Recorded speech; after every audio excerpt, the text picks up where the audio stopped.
1961 में इंसान जमीन से बाहर निकलकर स्पेस का सफर शुरू करता है। स्टार्टिंग डेज में ही इंसान ने कायनात के राजों को जानना शुरू कर दिया, लेकिन इतनी कोशिशों के बावजूद आज तक हम इंसान अपनी विजिबल यूनिवर्स का सिर्फ और सिर्फ 4% हिस्सा ही डिस्कवर कर पाए हैं और हम ये नहीं जानते कि हमारी विजिबल यूनिवर्स के बाहर वाला हिस्सा आखिर कितना बड़ा है। हमारी यूनिवर्स हर रोज बढ़ रही है। स्टार्टिंग में ये यूनिवर्स इतनी ज्यादा बड़ी नहीं थी, बल्कि महज एक डॉट के जितनी थी। तो चलिए आज मैं आपको एक ऐसी जर्नी पर लेकर जाती हूँ जिसमें आप हमारी यूनिवर्स के बारे में जानेंगे। आज से 13.8 बिलियन साल पहले जब हमारी यूनिवर्स एक डॉट के जितनी थी और ये छोटा सा डॉट बहुत सारे ऑब्जेक्ट से भरा हुआ था, अचानक से इस डॉट में एक ब्लास्ट होता है, जिसकी वजह से एक सेकंड में ही ये ब्लास्ट अपनी पूरी एनर्जी को चारों तरफ फैला देता है। इस ब्लास्ट को हम बिग बैंग के नाम से जानते हैं। बिग बैंग की वजह से यूनिवर्स एक्सपैंड हुई थी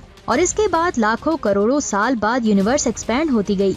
इस एक्सपेंशन के बाद बिग बैंग की वजह से रिलीज होने वाली एनर्जी फैलती गई। फिर इसके बाद यही एनर्जी इलेक्ट्रॉन्स, प्रोटॉन्स, न्यूट्रॉन्स और सब एटॉमिक पार्टिकल्स में तब्दील हो गई। ये एटॉमिक पार्टिकल्स बाद में मैटर और एंटी मैटर बन जाते हैं, लेकिन मैटर और एंटी मैटर एक दूसरे के ऑपोजिट होते हैं, जिसकी वजह से ये आपस में टकराकर एक दूसरे को ही खत्म कर देता है। ऐसे ही जब हमारी यूनिवर्स में मैटर बना तो इसे एंटी मैटर ने खत्म कर दिया, लेकिन यूनिवर्स में मैटर की क्वांटिटी एंटी मैटर से थोड़ी ज्यादा थी, जिसकी वजह से सब कुछ खत्म होने के बाद मैटर का एक हिस्सा बच गया। मैटर के इस बचे हुए हिस्से में बहुत ज्यादा एनर्जी थी, जिसकी वजह से इस बचे हुए हिस्से में ब्लास्ट हुआ। इस ब्लास्ट की वजह से हाइड्रोजन वजूद में आई। इसके बाद यूनिवर्स में ग्रेविटी पैदा हुई। ये ग्रेविटी हाइड्रोजन को कंप्रेस करने लगी, जिसकी वजह से हीलियम बना। हीलियम और हाइड्रोजन ने मिलकर न्यूक्लियर फ्यूजन से कायनात के पहले स्टार को बनाया। वक्त गुजरने के साथ साथ कायनात में बहुत सारे स्टार्स बनने लगे। इस प्रोसेस में ग्रेविटेशनल फोर्स और भी ज्यादा स्ट्रॉन्ग होती गई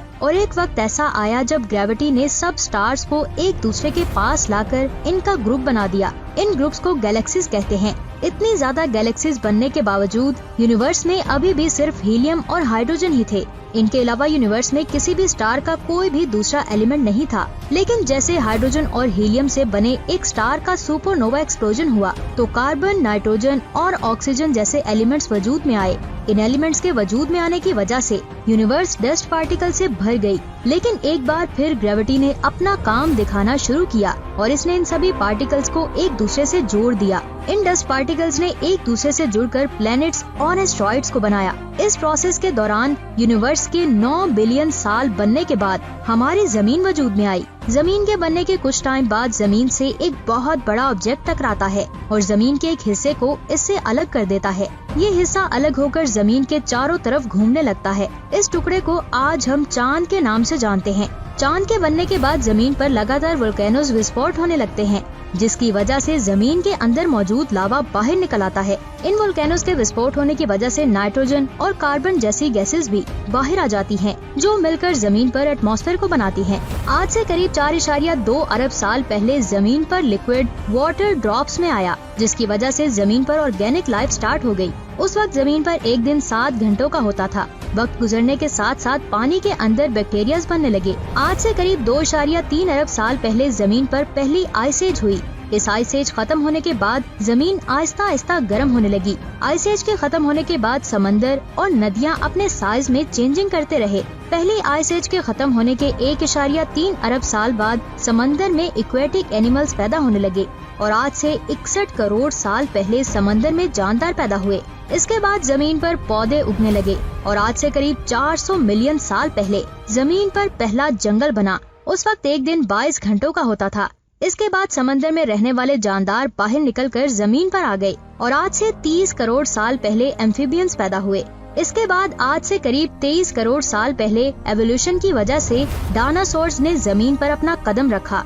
इन्होंने जमीन पर 16.5 करोड़ साल राज किया और आज से 6.5 करोड़ साल पहले एक बहुत बड़े एस्ट्रॉइड का जमीन के साथ टकराने की वजह से डायनासोर्स का जमीन से नामो निशान ही मिट गया। इनका वजूद खत्म होते ही आज से 21 करोड़ साल पहले जमीन पर मैमल्स आए, जो वक्त के साथ साथ बड़े होते गए। डायनासोर्स के खत्म होने के बाद मैमल्स का साइज चूहों जितना था। लेकिन आहिस्ता आहिस्ता ये एवेल्युएट होते गए और आज से 24 लाख साल पहले होमो हेबिलिस इंसान वजूद में आया। इसके बाद होमो हेबिलिस होमो सेपियंस में बदल गए। आज से 11,000 साल पहले लोग खेती के बारे में जानते भी नहीं थे, जिसकी वजह से वो जानवरों का गोश्त खा खा कर अपना पेट भरते थे।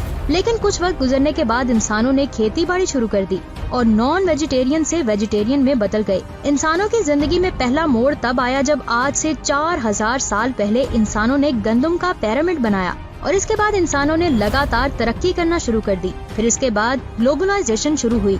इसके बाद 18th सेंचुरी में इंडस्ट्रीज बनती हैं। 1752 में बेंजामिन के साइंटिस्ट ने बल्ब बनाकर दुनिया को बदल कर रख दिया। 17 दिसंबर 1930 को विल्बर राइट और विल राइट अमेरिकन भाइयों ने दुनिया के पहले एयरप्लेन को उड़ाया।